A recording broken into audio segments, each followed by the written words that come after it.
चला बसा आतमध्ये. मी बसतो, तू बोलू नका. अरे पण अरे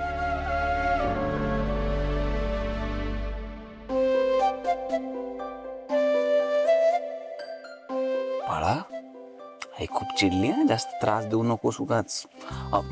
सॉरी.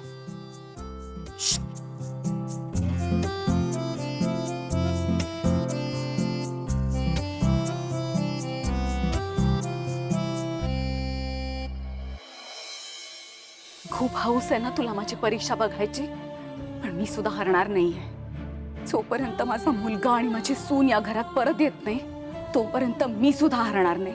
इथेच बसून राहीन, इथून हलणार नाही अजिबात. आणि आता ही माझी नाही तुझी परीक्षा आहे. आता तरी तुला तुझं अस्तित्व सिद्ध करून दाखवावंच लागेल.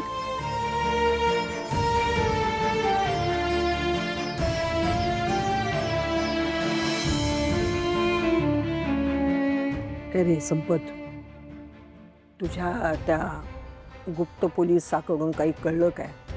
गाई नाही म्हणजे सिद्धू आणि भावनाबद्दल काही? बघ, मी त्यांच्याच फोनची वाट बघतोय. कसली फोनची वाट बघतोस? तू फोन कर ना. फोन करायची गरज नाहीये, आम्ही आलोय. सिद्धू,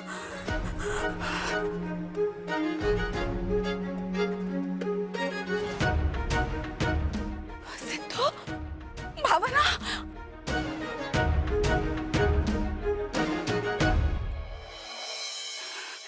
सिद्धू, आई काय हे किती लागलंय तुला? केवढ्या जखमा झाल्या आई त्या? आई शांत तू हो, कुठे होतास आणि इतके शांत दिवस? हो. मी आई, भावना,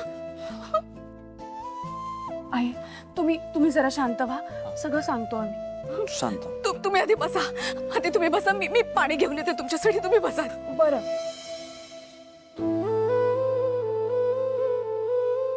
सिद्धू, अरे काय काय अवस्था झाली रे तुझी. 2 दिवस मी तुझ्याशिवाय कशी राहिले इथे माझं मला माहितीये. आई, मला काहीही झालेलं नाहीये आणि भावना माझ्यासोबत असताना माझ्याबरोबर काहीच वाईट घडू शकत नाही. आई, आता आम्ही आलोय की नाही सुखरूप घरी, मग अजिबात रडायचं नाही. खरंच रडू नकोस आई, मला काही नाही झालंय. भावना, आणि तू सुद्धा काही न सांगता निघून गेलीस घरातून. तुझ्या ह्या अशा अवस्थेमध्ये केवढं मोठं धाडस केलंस तू. कशासाठी एवढं? आई, अहो माझं मन मला सांगत होतं सिद्धिराज नक्की कुठल्या तरी प्रॉब्लेम मध्ये अडकलेत. त्यामुळे मला ना घरात बसवतच नव्हतं, म्हणून मी कुणाला न सांगता निघून गेले.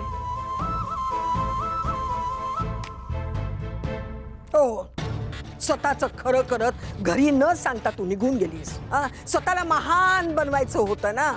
हे बघ, एका शब्दानं तू आम्हाला सांगितलं असतंस तर आम्ही शोधलं नसतं का सिद्धूला? भावना, तुझं हे वागणं आम्हाला अजिबात आवडलेलं नाही बघ. तुम्हाला सांगून देखील काय उपयोग झाला असता? खरं तर ही सगळी धडपड तुम्ही करायला पाहिजे होती, पण माझ्या बायकोनी जीवाची पर्वा न करता प्रेग्नंट असताना हे सगळं केलंय. तुम्ही कौतुक करायला पाहिजे, पण कौतुक जाऊ दे, तुम्ही तिलाच सुनावताय उलट. आणि हे सगळं कोणी केलंय हे तर विचारा आधी. कुणामुळे घडले? या संपतरावच्या पोराला हात लावायची कोणाची हिंमत झाली आहे?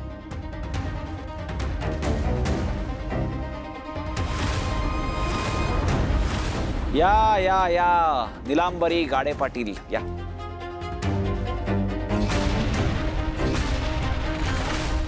तुमचीच वाट बघत होतो आम्ही.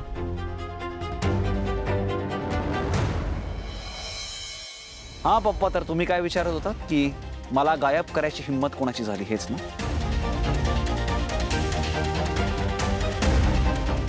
आज तुम्हाला सगळ्या प्रश्नांची उत्तरं मिळणार आहेत. आणि फक्त हेच नाही, तर आजवर आपल्या घरात जी काही कटकारस्थानं रचली आहेत ना, त्या सगळ्या कारस्थानांचा आज खुलासा होणार आहे.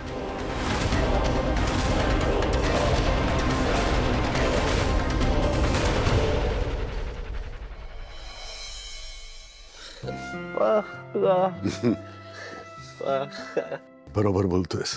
सिद्धू आणि भावना घरी पोचले, खूप मोठी काळजी मिटली. खरं तर आज तुला बोलता येत नाही, याला सुद्धा तो नीट जयंतच जबाबदार आहे. वेंकी, पुरे आता तू जा, आराम कर, जा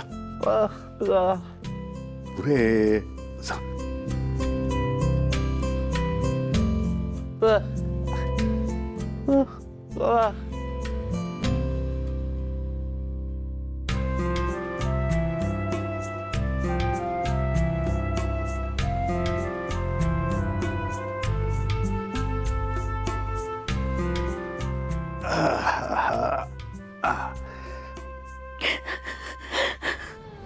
लक्ष्मी अगं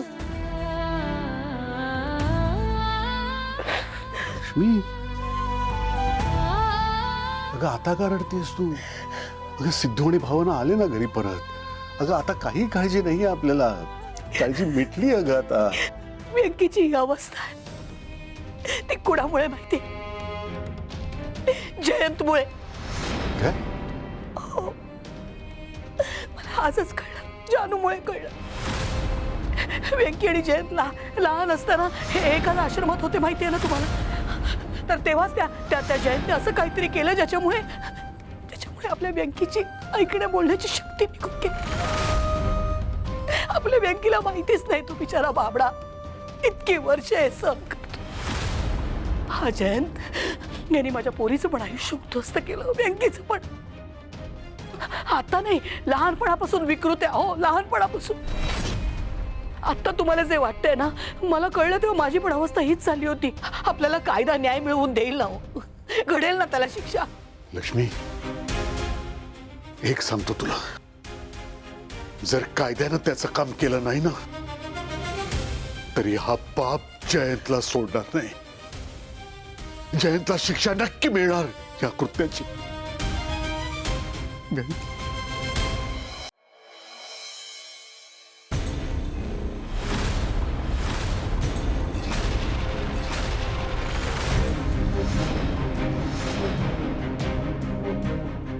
थांबा वहिनी. कुठे निघालात तुम्ही वहिनी? सटकायचा विचार सुद्धा करू नका.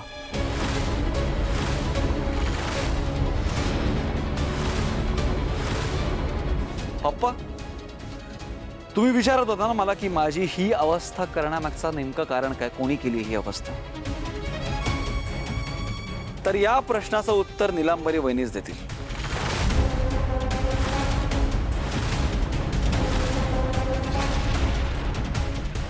काय झालं वहिनी?